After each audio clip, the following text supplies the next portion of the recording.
Dan Nabi mengatakan perang terakhir sama Yahudi. Kan Yahudi ini belum meledak sendiri Pak, tapi dah mulai kan. Nanti pecah dengan Yahudi tadi. Ya, orang umat Islam istilahnya dapat hidayah Allah, bersatu, habis Yahudi. Pohon-pohon pun boleh tahu, nah orang Yahudi ni bunuh dia, bersembunyi di mana saja, kecuali satu pohon, pohon Gharqad namanya. Dia yang pandai melindungi orang Yahudi itu. Pohon Gharqad. Pohon yang lain boleh tahu, nih di sini Yahudi, datang orang Muslim bunuh. Itu peperangan terakhir. Memang Allah biarkan macam ini, menindas orang Palestin dan sebagainya. Tapi titik tertentu ni terakhir habis dia.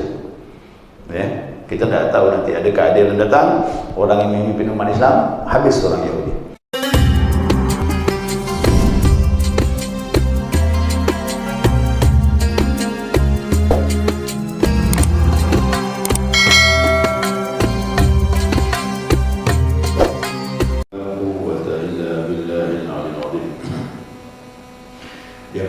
Subuh rahimakumullah. Ya selamin dan selamat yang semuanya mudah-mudahan diberkahi dan dirahmati oleh Allah Subhanahu wa taala. Yang ke-18 kita dipertemukan kembali di Masjid Muttaqin untuk melanjutkan kajian subuh Ramadan tentang daripada keutamaan dan kemuliaan kerasulan Nabi kita Muhammad sallallahu alaihi wasallam. Kemudian salawat bin salam tidak lupa kita berikan kepada junjungan kita Nabi kita Muhammad sallallahu alaihi wasallam, juga kepada keluarganya, para sahabatnya dan para pengikut beliau yang senantiasa istiqamah melaksanakan perintah Allah dan sunnahnya sampai akhir masa. Baik, kita tambah lagi hadis tentang kemuliaan Nabi. Ini hadis dikeluarkan oleh Imam Bukhari. Imam Bukhari mengeluarkan sebuah hadis dari sahabat bernama Anas radhiyallahu anhu, ya, Anas bin Malik. Nah, Anas berkata, Sami'a Abdullah bin Salam bi maqdami Rasulillah sallallahu alaihi wasallam wa huwa fil ardi yakhtalif. Abdullah bin Salam, ada seorang sahabat nama Abdullah bin Salam. Dia bilang, aku telah mendengar kedatangan Rasulullah sallallahu alaihi wasallam sedangkan ia berada di kebun. Jadi Abdullah bin Salam ini mendengar berita Nabi datang, posisi dia ada di kebun. Karena Nabi ini memang ditunggu oleh Abdullah bin Salam. Abdullah bin Salam ini kan orang Yahudi. Orang Yahudi yang termasuk cemburu dengan kitab Taurat. Dia punya kitab. Jadi pemuka orang Madinah, orang-orang Yahudi itu punya kitab. Kitab itulah di bawahnya. Dan mereka sudah lama tinggal di Madinah. Dan berita kedatangan Nabi ini pun sudah disebutkan di dalam Taurat, ya, bahwa yang hijrah ini nanti dia akan datang ke tempat yang banyak pohon kurma. Tidak adalah tempat kota yang banyak pohon kurma kecuali Madinah, untuk di daerah Jazirah Arab tu. Arab tu Arab Saudi. Ya, Mekah, Madinah tu masuk Arab Saudi, itu masuk Yaman. Nah, yang paling banyak kebun kurma ya Madinah. Nah, maka berita Nabi ini datang, dia dengar. Karena berita Nabi sudah sampai kepadanya yang mengaku seorang Nabi. Maka Abu Salam mengatakan, waktu Nabi datang, posisi aku berada di kebun. Ya, fa'atan Nabi sallallahu alaihi wasallam faqala. Nah, Nabi pun datang di Madinah. Berangkatlah dia. Dia masuklah kota Madinah. Inni as'aluka an thalathin. Aku akan bertanya kepadanya, kepada Nabi Muhammad SAW, tentang 3 hal. Ya, 3 hal. La ya'lamuhunna illa Nabi. 3 hal ini tak bisa menjawabnya kecuali seorang Nabi. Nah, jadi mau dites lah, ya, karena dia sudah biasa baca Taurat, ciri-ciri Nabi sudah dipelajari. Nah, dia tes Nabi 3 macam. Kalau bisa jawab, Nabi lah dia. Nah, gitu kan. Ya. Biasa begitu, Nabi-Nabi itu ditanya begitu untuk membuktikan kebenaran bahwa dia seorang utusan Allah. Nah, fama awwalu asyratis sa'ah. Yang pertama dia tanya Nabi, ketemu Nabi tanya, apa tanda-tandanya hari kiamat? Nah, kan? Wa ma awwalu ta'ami ahli jannah. Dan apa pertama kali santapan hidangan ahli surga? Makan apa maksud? Yang ketiga, wa ma yansa'ul waladu ila abihi atau ila ummi. Apa sebab anak tu lahir, ada ikut bapa laki-laki, ada ikut ibu perempuan. Artinya, kenapa anak bisa lahir laki-laki atau perempuan? Rumit ni kan? Yang dua sih mungkin para kita, tapi kan rumit. Ini ilmu medis. Kok anak laki-laki ada perempuan? Kalau dia biasanya lahir tu mirip-mirip lagi, ya, kok nak mirip bapa, mirip ibu aja. Tapi kalau ini jelas laki-laki perempuan. Qala akhbarani bihinna Jibril anifan. Nah, Nabi bilang, waktu kau bertanya, kata Nabi bilang, barusan Jibril yang bisikkan aku. Ya, itu Nabi bisikkan Jibril. Kalau kita, mohon maaf, boleh jadi setan. Itu banyak orang yang sesat sekarang tu dibisikkan sangka malaikat, padahal setan. Ini hati-hati ni pengamal zikir ni, jangan berperasaan. Banyak yang bisik-bisik tak betul tu. Makanya siapa yang ada gangguan begitu, ada bisik-bisikan, kita punya guru. Guru itu mursyid kita, banyak dialog. Kita mudzakarah. Ya. Kok Nabi tak dikhawatirkan dari awal sudah dijaga, karena dia maksum. Maksum apa? Terjaga dari hal yang haram, bahkan yang makruh. Gangguan-gangguan gaib pun tak berani ganggu Nabi Muhammad SAW. Syaitan pun tunduk dengan Nabi. Kita tidak, kita ditunduk sama syaitan. Makanya perlu seorang yang mengerti. Nah, kemudian kata Nabi, baru saja bila di sini dengan aku. Ammal awwalu asyratis sa'ah fanaru tahsyur nasu minal masyriq ila maghrib. Nah, adapun yang pertama tanda-tanda datangnya kiamat, dia bilang apa? Fanaru tahsyur nasu minal masyriq ila maghrib. Maka akan ada api yang menggiring dari mulai timur sampai ke barat. Jadi akhir zaman nanti api menggiring timur sampai ke barat. Apa itu? Peperangan demi peperangan akan terjadi terus. Jadi akhir zaman ini tak putus perang nih. Dari barat sampai ke dari timur sampai ke barat. Nanti tak selesai gitu, tak tahu sampai kapan nih perang selesai. Berarti tanda-tanda sudah ada dah. Pembunuhan, peperangan. Kemudian kata Nabi yang kedua, wa amma awwal ta'ami ya'kul ahlul jannati fasiyadatu kabilil hub. Adapun yang kedua kata Nabi, pertama kali santapan makanan ahli surga yaitu hati ikan. Hati ikan. Kalau kan ada hatinya. Itulah santapan ahli surga. Walaupun orang itu tak suka makan ikan, pasti suka dia. Makanya sebelum makan hati ikan di sana, makan sekarang. Ya, saya gitu, sama guru saya gitu. Ada hadis kata Nabi bilang ahli surga, hadis yang lain, ahli surga makan daging burung. Saya punya kau beli daging burung, burung merpati. Goreng makan dia bilang apa? Sebelum makan di sana makan sekarang. Ya. Nah, jadi hati ikan, berarti hati ikan ini bagus, tak ada masalah ya hati ikan. Kena ada dalam hadis. Jadi kalau makan ahli surga itu semua makannya baik-baik. Nah, kemudian wa idza sabaqa ma'u rajul ma'an mar'atu nuzi'al walad wa idza sabaqa ma'u mar'a nuzi'an. Apabila air daripada laki-laki mendahului air perempuan, maka lahir anak laki-laki.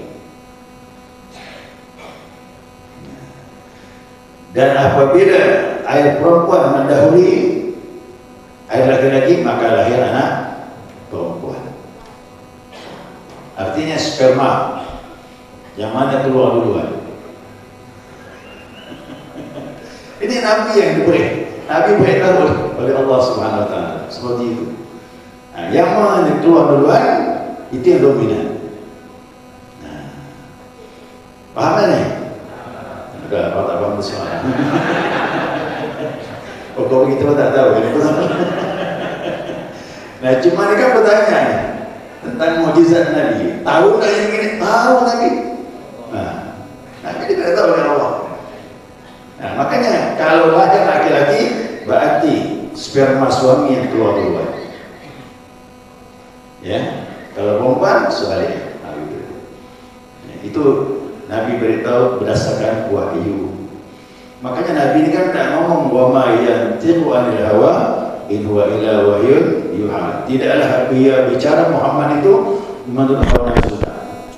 Tapi sebenarnya hakikatnya wahyu diwahyukan oleh Allah Subhanahu Wa Taala. Nah, setelah dia mendapatkan jawaban dari Nabi SAW, Abdullah bin Salam ni pun langsung bicara kepada Nabi, asyhadu an la ilaha illallah wa annaka rasulullah. Langsung dia syahadat, aku bersaksi tiada Tuhan kecuali Allah dan sesungguhnya engkau utusan Allah. Begitu ya syahadatnya, sering sampaikan. Kalau kita syahadat di depan ulama, asyhadu an la ilaha illallah wa asyhadu anna muhammadar, tapi sahabat depan Nabi, asyhadu an la ilaha illallah wa annaka rasulullah, sesungguhnya engkau utusan Allah. Sudah, Islam sudah dia sah sebagai muslim. Ni orang Yahudi ni yang diberi hidayah, dia baca Taurat, dia menguji kenabian tadi dan tanda-tandanya ada dalam Taurat. Kalau orang Yahudi jujur, semuanya Islam pasti. Dia tak bisa memungkiri kepada Nabi Muhammad SAW. Cuman ego, tahu ego.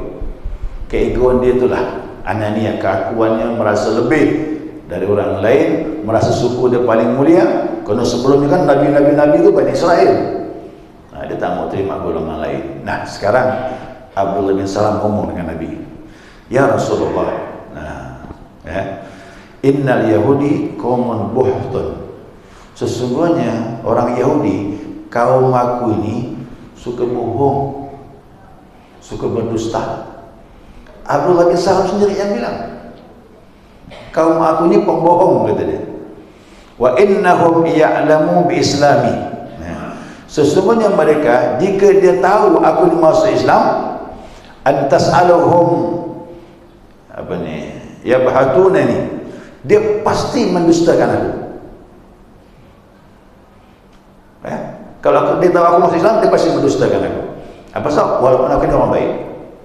Nah, faja'atil yahudu faqala, ya, maka datanglah seorang Yahudi dan berkata, ayyu rajulin Abdullah fikum. Nabi tanya. Nah, kata Nabi bersama orang Yahudi yang datang ni, bagaimana pendapat kau tentang Abdullah ni? Abdullah bin Salam tu, tentang Abdullah, bagaimana pendapat kau? Khairuna wa badu khairuna, dia ni anak yang baik, anak dari keturunan bapa yang baik. Wa sayyiduna wa banu sayyidina, anak dari dia pemimpin kami dan anak dari pemimpin kami yang baik. Bagus kan jawabnya? Dia kenal. Qala ara'aitum in aslama Abdullah bin Salam. Bagaimana pendapat kata Nabi, sekarang dia masuk Islam ikut aku? Qalu a'adzallahu min dzalik, aku berlindung kepada Allah dari hal yang seperti itu. Bayangkan tu, aku berlindung kepada Allah kalau sampai Abdullah masuk Islam.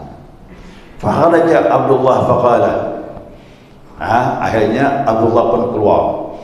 Abdullah menampakkan dirinya depan dia. Dia bilang apa? Asyhadu an la ilaha illallah wa asyhadu anna Muhammadar Rasulullah. Diperkuat lagi depan orang Yahudi, aku bersaksi tiada Tuhan kecuali Allah dan Muhammad itu utusan Allah. Faqala, Faqalu, ramai dia bilang, syarruna wa banu syarrina, ini orang jahat, anak dari orang yang jahat, kata dia. Setelah dengar syahadat kepada Nabi Muhammad sallallahu alaihi wasallam. Bayangkan tu, langsung berubah. Yang tadi memuji-muji, tahu betul dia orang baik, begitu tahu ini masuk Islam, langsung dia mengatakan ini orang jahat, anak dari orang yang jahat. Qala, Abdul Salam berkata dengan Nabi, hadzal ladzi kuntu akhafu ya Rasulullah, inilah yang aku takutkan. Inilah sifat orang aku. Jadi faham jemaah ni, Yahudi inilah dia sifat. Maka jangan percaya orang Yahudi. Perjanjian berapa banyak dilanggar dengan Nabi Muhammad SAW. Sekarang pun di Palestin perjanjian dilanggar-langgar. Kita sudah tadi bom juga masih. Ya, jadi hadis ini mohon maaf jamaah sekalian, pelajarannya apa bagi kita? Nah, ini termasuk daripada mukjizat Nabi Muhammad SAW.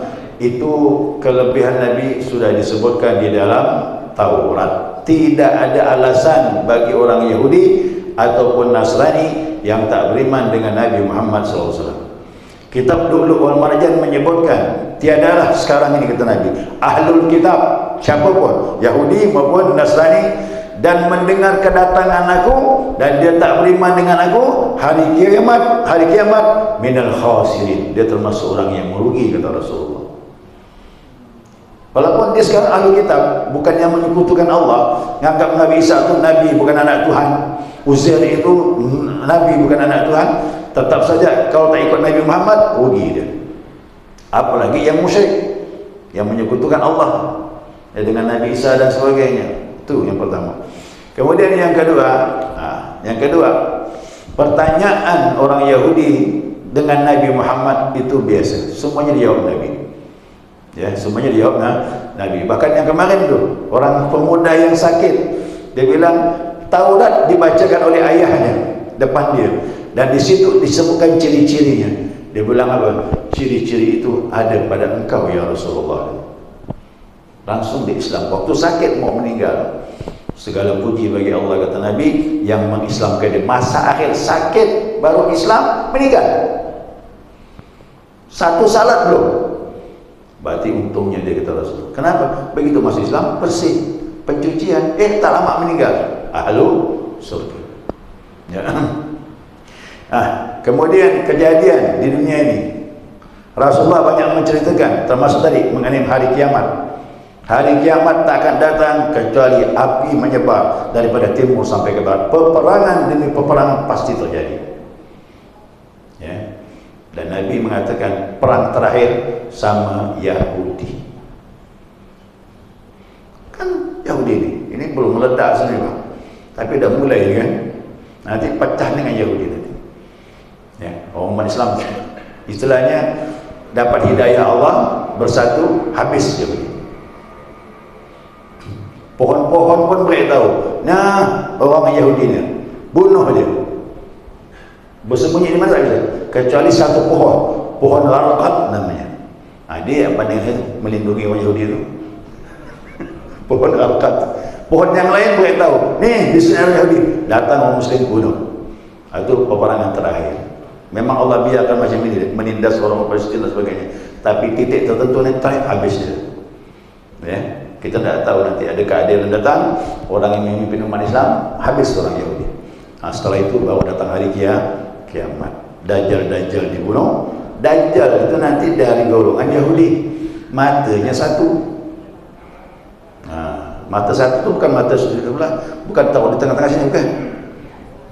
Mata satu itu pandangannya tak betul.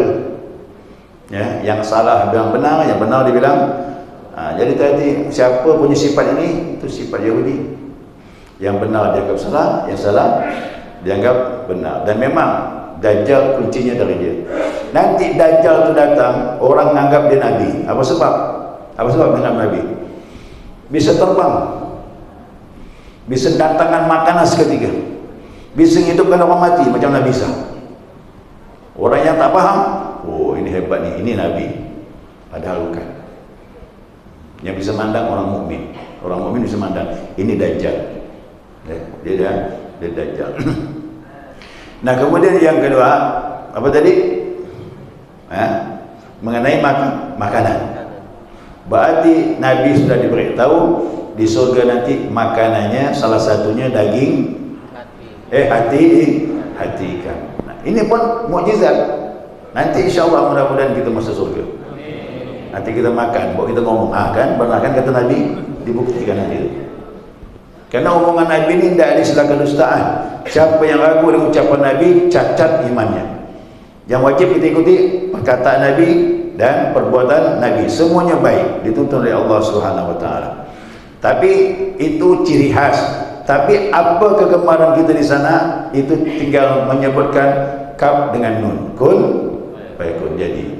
Apa terlintas di hati muncul. Tapi daging ikan, hati ikan ini satu kelebihan disebutkan di dalam hadis Nabi SAW. Nah, kemudian yang ketiga tentang anak lahir.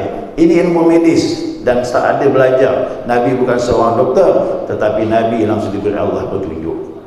Nah, tanya dokter, suruh buktikan benar ada ini. Dia pun bingung kali, ya kan? Nah, kerana ini adalah sifatnya mukjizat. Nah, kemudian yang terakhir dari hadis ini bahwasanya hati-hati bersifat dengan sifat orang Yahudi. Kita takkan jadi orang Yahudi, tidak boleh ya. Kau ni Yahudi lah, jangan. Sifat kau ni bersifat orang Yahudi, boleh nggak sih? Biar dia sadar. Biasa orang bani Yahudi kau tidak boleh. Kita jangan jadi Yahudi, tak boleh. Sifat itulah yang kita takutkan. Tatkala orang itu benar, nih, ya. Tatkala orang itu benar, jangan sampai kebenaran itu hilang gara-gara satu kesalahan yang kita tak senang. Abdullah bin Salam, apa kesalahannya? Tak ada.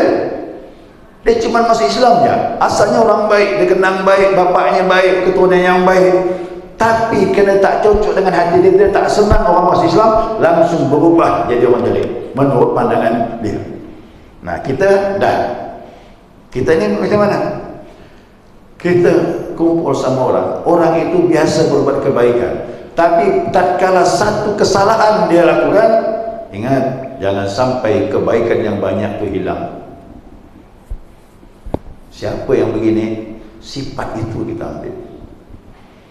Nah, makanya kita kenang orang yang pernah buat baik, sekali kesalahan tak apa-apa, mudah-mudahan Allah ampunkan dia pun sadar. Tapi jangan satu ini yang dipegang ni sampai kita buat mati. Nah, makanya waktu mayat meninggal tu, kan anak saya tu kan ada penyaksian, isyhadu ala anna hadzal mayyit min ahlil khair, saksikanlah ini mayat orang baik. Saya ditanya sama orang, Pak Ustaz, ini orang ni belum tentu orang baik. Kenapa kita saksikan? Saya bilang jadilah saksi yang baik. Ya, siapa orang tak berdosa? Mana?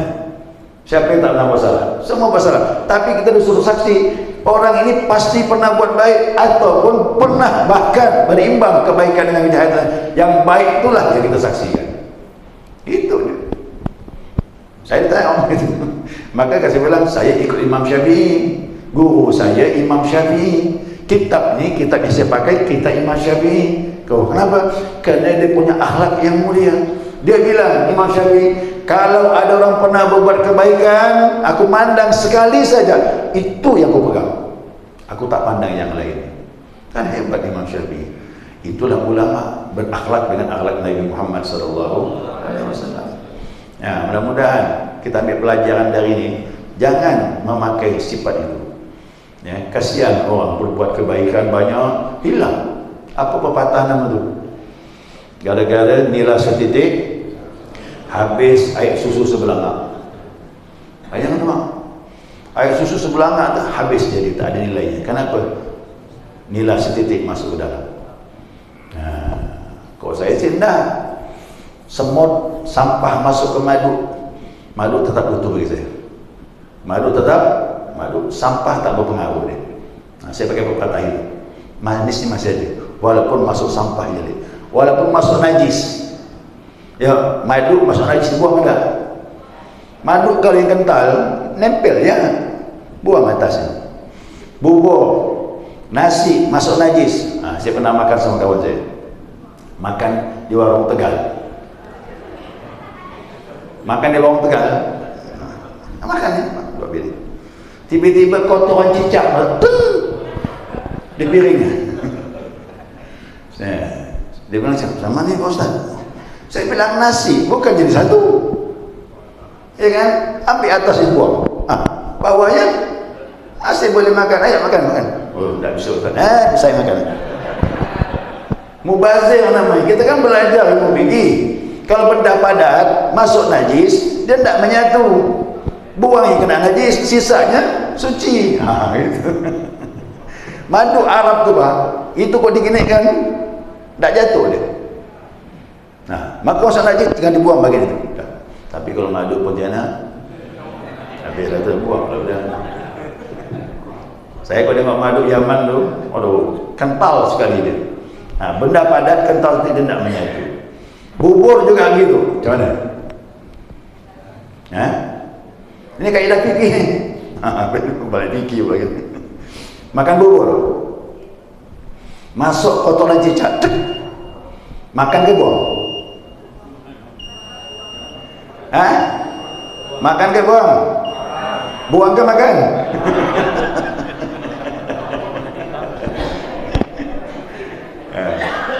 Ada kaedah fikihnya tu, ada. Kaedah fikihnya ada.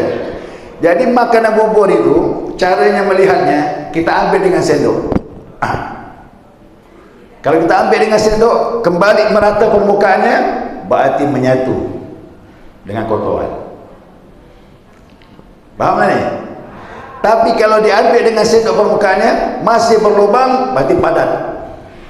Cukup ambil bagian najis, sisanya boleh makan. Itu kaedah fikih seperti itu. Tapi saya yakinlah Bapak Ibu kau masuk kotor tidak, habislah buang semua. Nah, ini kita kan kaji fikih lah. Ya. Baik, sekali itu mudah-mudahan dapat dipahami hikmah daripada mukjizat kemuliaan Nabi Muhammad sallallahu alaihi wasallam. Ada pertanyaan boleh? Satu atau dua? Silakan. Ya. Itu susah diprediksi, tapi yang jelas dalam hadis kerusakan akhir zaman itu puncaknya dari Yahudi. Nah, ternyata benar. Selama kita hidup ini, sebelum sekarang ini, dari kita sekolah dulu kan, memang tak selesai usaha Yahudi ini. Dari tahun 68 tu. Dari 68 tu, sedikit-sedikit ngambil negeri orang, akhir diakui orang setempat tersisi, tinggal berapa persen ya. Yang lain dikuasai mayoritas itu kan. Kemudian lagi dia didukung oleh Amerika, semakin kuat dia kan, semakin kuat. Nah, kita tidak tahu ke depan macam mana. Sekarang China memang muncul di negara yang kuat. Nah, kita belum tahu nih sepak terjang politik dunia nanti ke depan, wallahu alam, saya pun tak faham. Ya, apakah semua nanti bersatu memerangi Yahudi atau ada trik-trik politik yang lain kita tidak tahu. Yang jelas kerusakan muka bumi ini semuanya masalah politik. Masalah kekuasaan. Kata Nabi, fitnah dunia itu kekuasaan. Kalian, kata Nabi, nanti seperti buih di laut. Buih. Apakah kami sedikit ya Rasulullah? Kalian banyak. Buih kan banyak di laut. Cuman kalian tidak bisa buat apa-apa. Karena buih di laut itu mengikuti ombak. Kemana arah ombak, buih ikut. Berarti buih itu lemah kok dihadapkan dengan ombak. Nah, jadi kita apa? Kalian akan dikendalikan. Kalian akan digerogoti musuh-musuh kalian. Seperti kita di santapan mereka. Kenapa? Nah, waktu itu kalian kena dua penyakit. Penyakitnya dua. Kata Nabi bilang, hubbud dunia. Pertama, berebut tentang dunia. Politik itu dunia, Pak. Merebut kekuasaan. Saddam Hussein, dia binasa dikeroyok, kena ngambil Kuwait. Itu masalahnya. Dia itu termasuk pejuang sejati, artinya berani melawan Amerika kan. Dia orangnya tidak bagus, tapi paling tidak bukan pengkhianat, cuman dia tamak sikit. Kuwait pun mau diambil. Akhirnya kena keroyok dia. Jadi semuanya itu, mohon maaf, karena masalah dunia kekuasaan. Nah, hubbud dunia. Yang keduanya takut mati. Istilahnya apa tu? Apa namanya takut mati ini? Wahad. Wahad. Yang kedua, kalian wahan, kata Nabi, takut mati. Jadi penyakit kita nanti lemah akhir zaman, berebut tentang dunia dan takut mati. Takut mati itu kenang akhirat tak ada, kekuatan imannya lemah. Nah, itulah menyebabkan kita jadi lemah. Jadi cerita dunia ini, politik ini tetap sampai akhir zaman nanti, sampai musnah nanti, seperti itulah. Tapi nanti terakhir kita akan diselamatkan yang namanya Imam Mahdi. Imam Mahdi itu dari keturunan Nabi Muhammad SAW, dari Hasan. Dia lah nanti orang membawa keadilan di muka bumi terakhir nanti insya-Allah. Tapi itu kita tidak tahu kapan dia muncul. Bagaimanapun imam yang adil pasti muncul untuk membetulkan kembali tatanan hidup ini kembali kepada jalan Allah SWT. Itu tak lama, cuma 40 tahun. Dia datang membetulkan 40 tahun. Setelah itu kiamat. Nah, orang mukmin dimatikan. Nanti dia ketemu dengan Nabi Isa alaihissalam. Nabi Isa akan datang membunuh babi. Artinya apa? Tetap babi itu haram, kena merusak. Yang kedua, mematahkan salib, kembali kepada la ilaha illallah. Karena orang banyak menyekutukan dia dengan jadi anak Tuhan. Nah, maka dia kembalikan kepada tauhid la ilaha illallah. Itu tugasnya, tak ada lain. Nah, jadi supaya kita ini tidak terjerat fitnah akhir zaman, betulkan iman, ibadah istiqamah. Apapun yang terjadi, insya-Allah kita akan lurus di jalan Allah Subhanahu wa taala. Yang berat fitnah akhir zaman ni cerita dunia.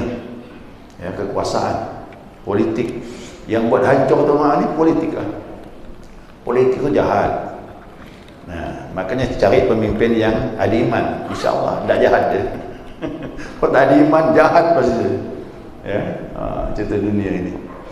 Wallahu alam. Sekian syukur, subhanakallahumma wa bihamdika asyhadu an la ilaha illa anta astaghfiruka wa atubu ilaik. Allahumma salli ala Muhammad